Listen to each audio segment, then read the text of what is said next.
If you're receiving Social Security benefits, what I'm about to tell you could mean an extra $600 in your pocket next year.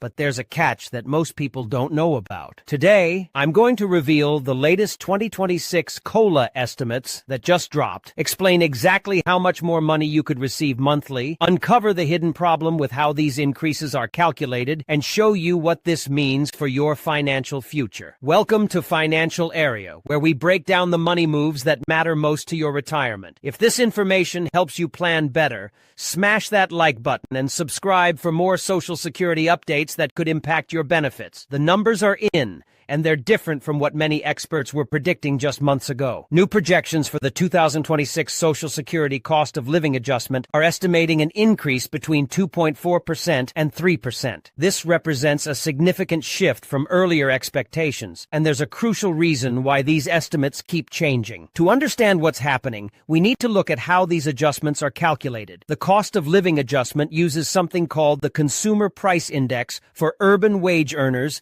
and clerical workers. That's CPI-W for short. This index tracks the prices of goods and services that are considered essential for everyday living, from groceries and housing to transportation and medical care. Here's where it gets interesting. Inflation rates have remained elevated longer than most economists anticipated. We're seeing persistent pressure from global trade tensions, supply chain disruptions, and fluctuating energy prices. These factors are keeping everyday costs higher than expected, which directly impacts the COLA calculation. But what does this actually mean for your monthly check? Let's break it down with real numbers. If the COLA comes, in at the middle estimate of 2.7%, someone receiving $1,900 per month from Social Security would see an increase of about $51 monthly. Over the course of a year, that's approximately $600 extra in benefits. Now, if you're receiving $1,500 monthly, a 2.7% increase would give you an additional $40.50 per month, or about $486 annually. For those getting $2,500 monthly, you'd see an extra $67.50 each month, totaling around $800 for the year. These increases might sound helpful, but here's where we run into the first major problem. While any increase is welcome, many beneficiaries find that these adjustments don't fully cover their actual rising costs, especially when it comes to healthcare expenses. This brings us to a critical issue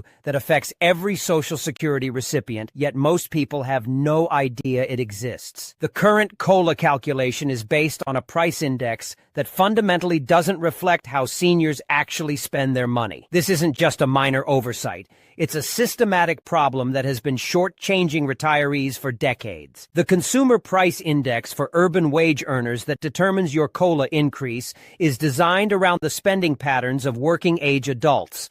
But think about it. Do you spend your money the same way now as you did when you were 35 or 45? Of course not. Seniors typically spend a much higher percentage of their income on healthcare, prescription drugs, and medical services. Here's a stark example. While the general population might spend about 8% of their income on healthcare, seniors often spend 15% or more. When healthcare costs rise faster than general inflation, which they consistently do, the current COLA calculation doesn't properly account for this reality. There's actually a better measure called the Consumer Price Index for the Elderly, or CPI-E. This index specifically tracks the spending patterns of Americans aged 62 and older. Studies have shown that if Social Security had been using the CPI-E instead of the current system, beneficiaries would have received higher COLA increases in most years. The difference isn't small either. Over a decade, the cumulative effect of this mismatch can mean thousands of dollars less in benefits than what would truly keep pace with seniors' actual living costs. Yet despite knowing about this problem for years, Congress has failed to make the switch. Why hasn't this been fixed? It comes due, one, to political disagreements and competing priorities. Some lawmakers argue that switching to the CPI-E would be too expensive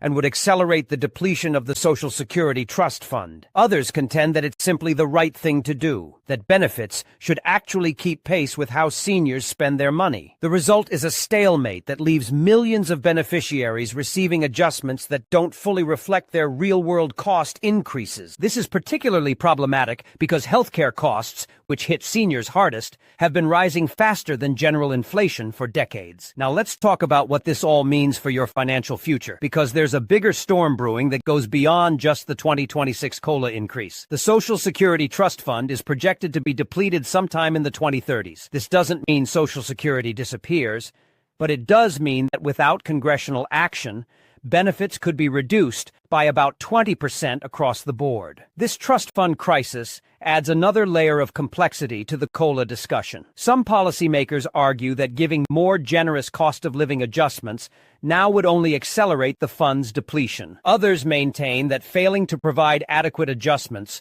forces seniors into financial hardship today while kicking the can down the road. Current proposals to address the trust fund crisis range from raising the cap on wages subject to Social Security taxes to gradually increasing the retirement age. Some suggest changing the benefit formula itself rather than just raising taxes. Each approach has different implications for current and future beneficiaries. Given this uncertainty, how should you plan? First, it's crucial to understand that Social Security was never designed to be anyone's sole source of retirement income. The system was created as a safety net, not a complete retirement solution. If you're relying entirely on Social Security, you're likely going to face financial challenges regardless of what happens with COLA adjustments. Second, healthcare costs deserve special attention in your planning. Since the current COLA system doesn't adequately account for healthcare inflation, you need to plan for medical expenses to outpace your benefit increases. This might mean prioritizing a health savings account if you're still working or budgeting more aggressively for healthcare costs in retirement. Third, stay informed about policy changes. The landscape around Social Security reform is constantly evolving, and decisions made in the next few years could significantly impact your benefits. Understanding these changes early gives you more time to adjust your financial plans accordingly. It's also worth noting that while these 2026 estimates are based on current economic trends and inflation data, they're still just estimates. The actual COLA for 2026 won't be officially announced until October, when the Bureau of Labor Statistics releases the Consumer Price Index data for September. This timing is important because a lot can change between now and then. Economic conditions, inflation rates, and global events can all influence the final calculation. We've seen this volatility in recent years, with COLA adjustments swinging from 0% in some years to over 8% in others. For beneficiaries, this means continued uncertainty about exactly how much their benefits will increase. But it also means that staying informed about economic trends and inflation data becomes increasingly important for financial planning. The key takeaway here is that while a 2.4% to 3% increase for 2026 is certainly better than no increase at all, it's part of a much larger conversation about the adequacy and sustainability of Social Security benefits. The current system has structural issues that go beyond just the annual COLA calculation. Whether you're already receiving benefits or planning for retirement, understanding these dynamics helps you make better financial decisions. Don't just focus on the headline COLA number. Consider how it fits into your overall retirement income strategy and what it means for your long-term financial security. The 2026 COLA estimate is just one piece of the puzzle. The real challenge is ensuring that Social Security remains a reliable safety net for current and future generations while providing benefits that actually keep pace with the costs that matter most to seniors. As we wait for the official announcement in October, keep monitoring inflation trends and stay engaged with policy discussions around Social Security reform. Your financial future may depend on understanding not just what your next benefit increase will be, but why the current system works the way it does and what changes might be coming. Thanks for watching Financial Area. If this breakdown helped you understand what's really happening with your Social Security benefits, hit that like button and subscribe for more insights that could impact your retirement planning. We'll keep you updated as more information becomes available about the 2026 COLA and other Social Security developments.